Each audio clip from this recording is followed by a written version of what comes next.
I get really passionate about manifestation. It has been something I've been doing since I was about 12 years old without even knowing it. I've just always had this belief that God, Goddess, the universe really wants us to be happy. And just like parents, our mom and our dad, and those of you that have children, you want your children to be happy. You want them to have what they want and to be loved. And I believe in abundance, and I believe in prosperity, and I believe that we are living in heaven on earth. And so, of course, we should be happy. Of course, we should have what we want. And so I've just known that since I was a little girl. And so I've been manifesting my most abundant life for a long time, and without, even knowing about the law of attraction or about all the things we know about today. And so now it's becoming quite popular and more mainstream, which I'm really happy about. Being a conscious creator, creatrix, and a manifestor is definitely very much part of being a priestess and being a powerful human being, knowing that we are powerful, that we are gods and goddesses made in the creator's own image. And I have had such a magical time of manifesting. And I just want to share a little bit with you so that you can start to understand the process and the journey. And then I'm going to share some very important tips with you, but I'm also going to take you through a process. And that's the really fun part, is actually taking you on a manifestation journey so that you can start manifesting right away. So the first story I have to share with you was when I was about 12 or 13, and we lived in Wyoming. And if you know Wyoming, there's a lot of cowboys, and my dad was one of them. And he always wanted to take me to the rodeo, but I really loved Michael Jackson and Prince, and I wanted parachute pants, and I wanted a spiky Michael Jackson belt. But my dad was like, no way, no, you can have cowboy boots, but you are not having parachute pants. But I wanted them so bad. So I would lay in bed at night and I would say, God, and back then I was Christian. So I'd say, God, please bring me these parachute pants. And I would ask with so much gratitude. I'd say, thank you. I love you so much. I love you. I really want these parachute pants. And then I would visualize them. And I'd visualize these parachute pants, and I would feel like I had them already. Like I would be running around and I had my parachute pants on, and I was so happy because I had these parachute pants and this very particular red spiky Michael Jackson belt. Okay. I saw it at Kmart or something, and I was like, I want that. But my dad was like, no.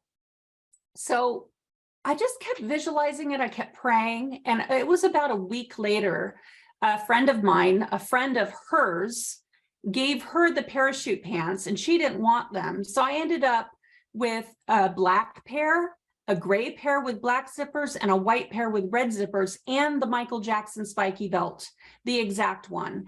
And that was when I really started to go, oh my goodness, God really wants me to be happy. And back then, I was really young. I was, I think, 12 or 13 years old. So I thought I was being a good little girl, and that I was rewarded, and that I asked for what I wanted and I got it. Well, I have story after story after story about getting exactly what I want. And that's really when it started.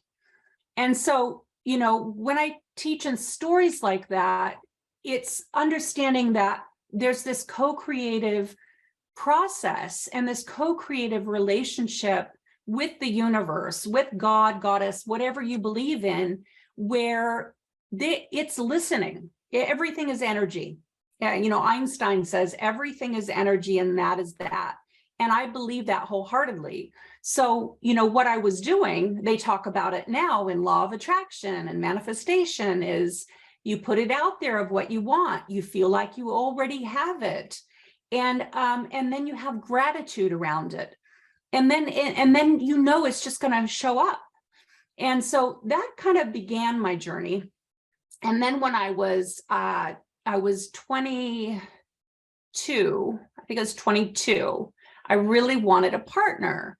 And so I literally said outside in the backyard with my girlfriend, I was like, okay, I really want a man that plays the drums, a man that plays the flute, and he's going to look like Jesus.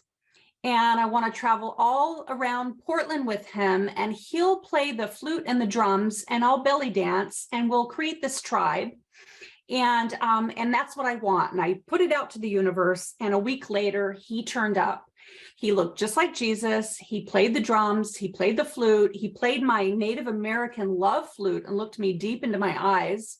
I didn't even know you could play it. It was a ceramic, like Native American love flute. And I just totally fell in love with him. I was like, oh my goodness, you're my manifestation.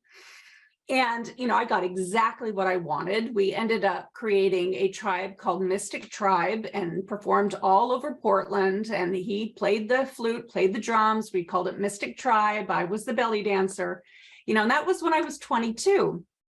Well, that didn't work out so well because I left a lot of things out on my list.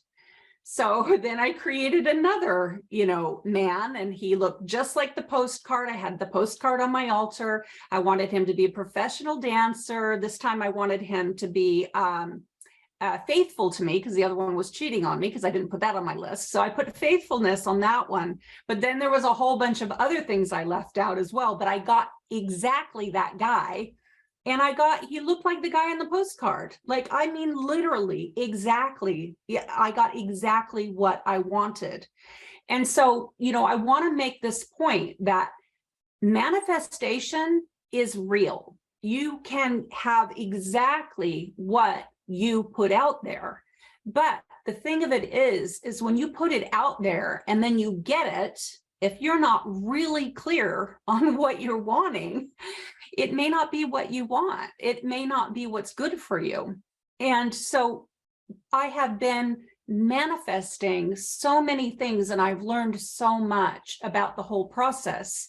And so the first tip that I want to share with you is being really, really clear on what you want. So write that down in your journal, really crystal clear on what you want. Now, forgive yourself when you do get exactly what you want, and then it's a whole learning curve, because that sometimes is part of the journey. And when I say manifesting like a Jedi Master, that's what I mean. And being a Jedi Master, you master it as you manifest, as you're on this journey. And this really is a pathway. It is my spiritual pathway, manifestation and being a conscious creator. And so sometimes we do need to manifest the things that we don't want in order to learn what we do want.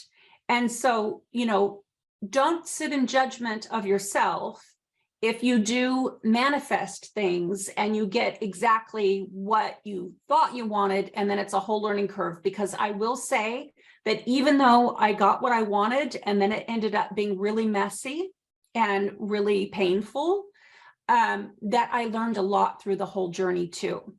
And so, I don't want you to be so afraid that you don't manifest. However, I will say that after I had these two manifestations go really messy and painful, that I took a year off manifestation completely, and I worked on my healing.